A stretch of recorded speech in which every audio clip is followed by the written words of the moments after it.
The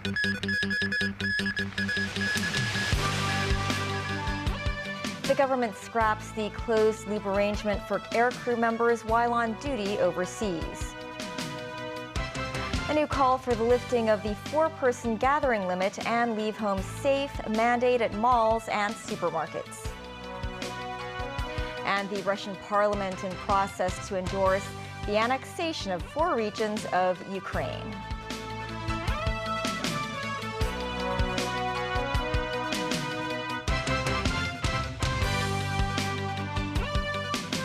Hello and welcome to TVB News.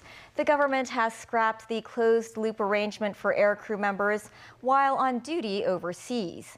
Cathay Pacific Airways is also making adjustments to a few of its own measures. Sharon Tang has more. Previously, aircrew members on board passenger flights had to follow a closed-loop arrangement while in Taiwan or overseas, meaning they could not leave their hotels. Now, the Hong Kong government has announced the cancellation of the arrangement. For more than 2 years, we were locked up in the hotel rooms, and then it's a very good news. Starting today, all aircrew members can go out while they are overseas. But except for dining out, they must wear a mask at all times and must not visit bars or take part in large gatherings. After returning to Hong Kong, they must wait for their PCR test results before leaving the airport. For Cathay Pacific aircrew members, if they return to the city on the same day or have not spent time abroad in the past week, they can head home after taking the test without waiting for the results. Those who test negative will get a blue health code right away, which enables them access to restaurants. That's unlike any other incoming travellers who will get an amber health code that will remain in force for 3 days, along with restrictions barring them from restaurants and bars. Cathay aircrew members were previously required to record their whereabouts for the first few days for contact tracing in case they're infected. This requirement is believed to have been dropped. Still, they must take daily PCR tests for the first 4 days of arrival and undergo 3 days of medical surveillance. The government has also asked all airlines to set up effective mechanisms to ensure aircrew members follow the rules. Otherwise, it added, the carrier may lose its rights to have certain restrictions lifted. An aviation academic says the changes would facilitate airlines' recruitment efforts. For an experienced pilot, if he is considering choosing a new job among different international airlines, if he comes to Hong Kong, he would be facing this kind of lockdown in overseas cities. Definitely he will not be happy, and it will not be favorable for Cathay try to recruit such pilots in the international market. The city's flagship carrier earlier estimated that it can resume its flight capacity to 25% at the end of this year. But Law thinks Cathay currently mainly focuses on short-haul flights, and with the economy expected to slow down, he said the airline can only resume half its capacity towards the end of next year. Sharon Tang, TVB News. The COVID pandemic is continuing to stabilize, with 3,286 new infections reported today. A specialist in respiratory disease says Hong Kong's 4-person gathering limit and the leave home safe mandate at malls and supermarkets are now useless and better removed. That's not just for consistency and enforcement of various social distancing measures, but also to prevent Hong Kong gaining an image of a prison city. Jackie Lin reports. Whip out the phone and scan your Leave Home Safe app, a routine now for most Hong Kongers before entering restaurants. But few are picking up on the habit at shopping malls and supermarkets. With that, infectious disease specialist Dr. Leung Chi-Chiu is calling on the government to scrap app scanning requirements at places such as malls. There is no one to enforce it, and we have never used that for contact checking. And it is not useful for contact checking either. So the application is not useful there in any way, and you never use it. So you can stop it now without any consequence. Starting Thursday, the government will loosen social distancing curbs, but not the 4-person gathering limit, a ban that Dr. Leung finds pointless and could prove detrimental to the city's image overseas. If you continue that sort of ban, those who may not know Hong Kong well may think that we are still like a prison city. And that will be having a deleterious effect on our tourist industry. He added if the caseloads are driven down further, the administration could consider removing the mask mandates outdoors as well. On the government's latest decision to remove the closed-loop arrangement for aircrew returning from overseas, Dr. Leung believes it won't greatly impact the city's pandemic situation. That's because infection risks now in Hong Kong and abroad are on a similar par. On Tuesday, Hong Kong added 3,286 new COVID infections, including 272 imported cases. 8 more COVID patients died. Since the 5th wave of outbreaks, the pandemic has claimed 9,971 lives in Hong Kong. Jackie Lin, TVB News. Ukraine says its forces are continuing to make gains in their war with Russia, retaking territory in the east and south that were annexed by the Kremlin last week. Making their biggest breakthrough in the south since the war began, Ukrainian forces recaptured several villages in an effort to cut off Russian troops from receiving supplies. Nazvi Karim has more. It was a different Igor Konashenkov who delivered his regular briefing on Russia's military operations in the war with Ukraine. Still straight-faced, the chief spokesman for the Russian Defense Ministry usually hails success on the battlefield. This time, though, he admitted to a defeat, that Ukrainian forces had broken through Russian defenses in the southern region of Kherson, one of 4 provinces annexed by Russia last week after referendums dismissed as shams by Kiev, the United States and NATO. A day after Ukraine had retaken the key supply city of Lyman in Donetsk, the mood in Russia is gloomy, with reports that even Moscow-friendly media are starting to question the way the war is being run. As Ukraine claimed to make more gains in the eastern Donbas regions of Donetsk and Luhansk, the main objective in the south is to isolate around 25,000 Russian troops on the west bank of the Dnipro River, cutting them off from crucial supplies. Kiev says at least 31 Russian tanks have been destroyed in the south. Much of Ukraine's recent military success has been credited to the use of HIMARS rocket systems from the United States. And Kiev can expect more, with the US saying it would send 4 units as part of a new $625 million aid package to boost Ukraine's war effort. It brings to 20 the total number of HIMARS systems sent by the US. Meanwhile, Russia's lower house of parliament voted on Monday to endorse the treaties for 4 regions of Ukraine to join Russia. The unanimous vote by the State Duma is aimed at giving Russia claimed Donetsk, Luhansk, Zaporizhia and Kherson as sovereign territory. Russia's upper house ratified the treaties today. Quick to support annexation of the 4 regions was North Korea, which accused the United States of gangster-like double standards in interfering with other countries' affairs. Russia also released footage of what it says are recruits training in areas of Ukraine under Moscow's control. The Russian Defense Ministry says the video shows mobilized personnel and volunteers taking part in intense exercises. Russian President Vladimir Putin's recent partial mobilization of recruits has been criticized by those inside the country, with the government admitting mistakes were made. Nazvi Karim, TVB News. Meantime, billionaire Elon Musk and Ukrainian President Volodymyr Zelensky clashed on social media after the Tesla chief offered his views on how to end the war with Russia. Musk went on Twitter to suggest that Russia have a revote on referendums to annex 4 regions in Ukraine under UN supervision. He also proposed accepting Crimea, which Moscow annexed in 2014, as part of Russia. Musk said it was a way of avoiding potential nuclear war. Zelensky had a sarcastic response, offering readers a poll. Which Elon Musk do you like more? Zelensky tweeted. One who supports Ukraine, one who supports Russia.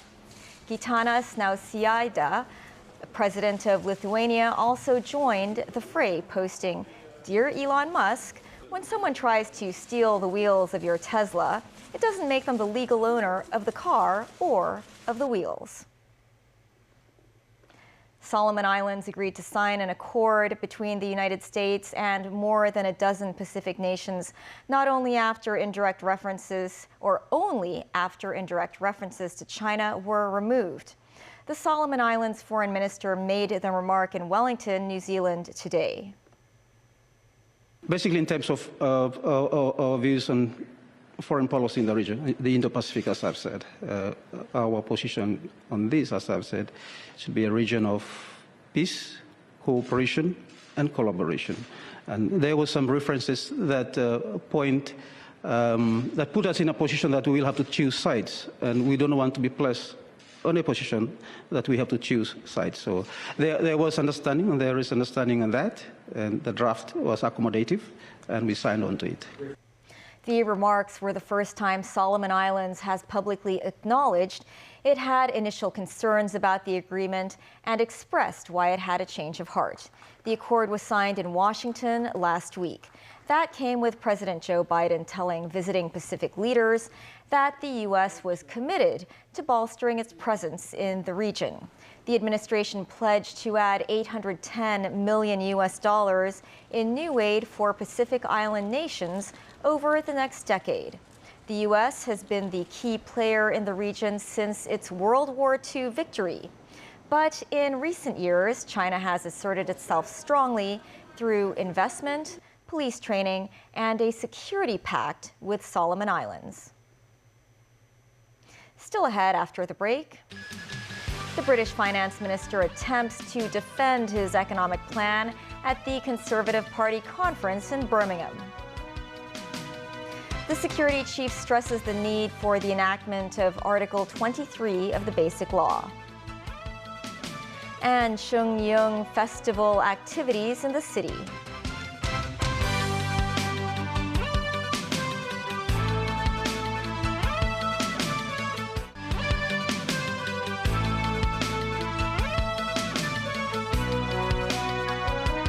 Welcome back to TVB News. In Britain, the Conservative Party conference convened Monday in Birmingham. New British Prime Minister Liz Truss had hoped the annual meeting would be her crowning glory, but instead she was forced into a humiliating U-turn on her plan to cut income tax for top earners after the original proposal sparked turmoil in financial markets and set the pound to record lows. Now the tax U-turn has left her and her team fighting for credibility. Tracy Furness has more. Less than a month in office, Liz Truss' reversal Monday of the decision to scrap Britain's highest rate of income tax cuts has left her open to criticism. Britain's Chancellor of the Exchequer, Kwasi Kwarteng, addressing the Conservative Party conference Monday, admitted it had been a turbulent week, but attempted to defend his economic plan. I know the plan put forward only 10 days ago has caused a little turbulence. I get it. We are listening and have listened. And now I want to focus on delivering the major parts of our growth package. Because with energy bills skyrocketing, a painful COVID aftermath, war on our continent, a 70-year high tax burden, slowing global growth rates, and glacially slow infrastructure delivery, we couldn't simply do nothing. So that's why we are cutting taxes for working people. That's why we will reverse the national insurance hike on the 6th of November. And that's why we will bring forward the 1p cut to the basic rate of income tax by 1 year. Party members arriving at the conference offered mixed reactions to the retreat from Truss and Kwarteng. I'm very glad the Chancellor's U-turned on it. The reason is because although I would love to cut it if I could, it's the idea of funding that through increasing borrowing I don't think would be fair on future generations, myself included. I think we've got a new government that's been in place for a very short amount of time. I want to give them the benefit of the doubt to see how the policies work. The backlash has cast a shadow over the conference in the central England city of Birmingham. Delegates fear the party that has been in power since 2010 is headed for defeat in the next election due in 2024. The opposition Labour Party has taken a substantial lead in opinion polls. Tracy Furness, TVB News.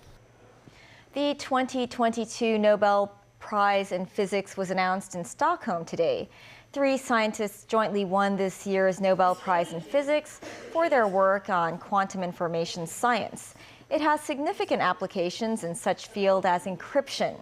Elaine Aspect, John F. Clauser, and Anton Zeilinger were cited by the Royal Swedish Academy of Sciences for pioneering quantum information science.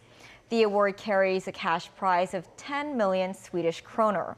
The money comes from a bequest left by the prize's creator, Swedish inventor Alfred Nobel, who died in 1895. Secretary for Security Chris Tang said there are practical needs for the enactment of Article 23 of the Basic Law, as there are still loopholes in the city's national security law. Speaking on a TVB program, he also talked about anti-drug efforts in Hong Kong, especially efforts towards cannabis-related products. Sharon Tang reports. Since the national security law came into force in mid-2020, Hong Kong has largely restored order after about a year of social unrest. But Secretary for Security Chris Tang said on TVB's Straight Talk program that there are still loopholes in the national security law, and Article 23 legislation is needed to safeguard the security of the nation and the city. There's a practical need because, under Article 23, we have 7 types of offences or circumstances that we need to take care of, and the national security law also taking care of 2 things, just like the secession and also the subversion. But it has the treason, the sedition, and the theft of state secret, and also to prohibit overseas political organization, and also the prohibition of the Hong Kong political organization, establishing tie with overseas political organizations. It remains untouched. So we have to enact law to close the loop of these areas.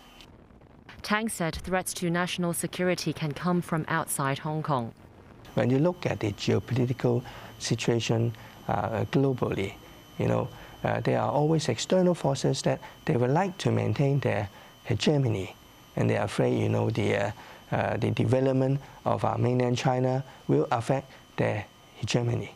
So they will use whatever means, including smearing, including incite people of Hong Kong to be against the mainland. So this always remains a threat. Tang also talked about the city's anti-drug efforts.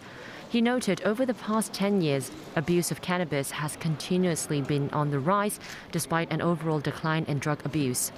He said the government is aiming to crack down on cannabidiol or CBD products, which are extracted from cannabis but remain unregulated for now. And yet, although CBD itself is not psychoactive per se, but people will induce you saying that, come on, CBD is not drugs, no problem. And then CBD is derived from cannabis, so there's no problem with cannabis at all. So you take cannabis as well. So basically, we're planning to put CBD as a kind of drug. Tang stressed Hong Kong has zero tolerance of cannabis. Sharon Tang, TVB News. Some local residents went tomb sweeping today, while others went hiking as part of the tradition of the Chen Festival. At the Diamond Hill Cemetery this morning, visitors brought along fruit and roast pork as food offerings. A family of 12 who came to pay respects to their ancestors said they would observe social distancing rules. This, as the 4-person gathering limit is still in place. With hiking also a tradition on this day, crowds flocked to the peak. Police officers were deployed to maintain order. Meanwhile, the observatory said Hong Kong experienced its hottest ever Chen Festival today, with the mercury hitting 33.5 degrees Celsius in the afternoon.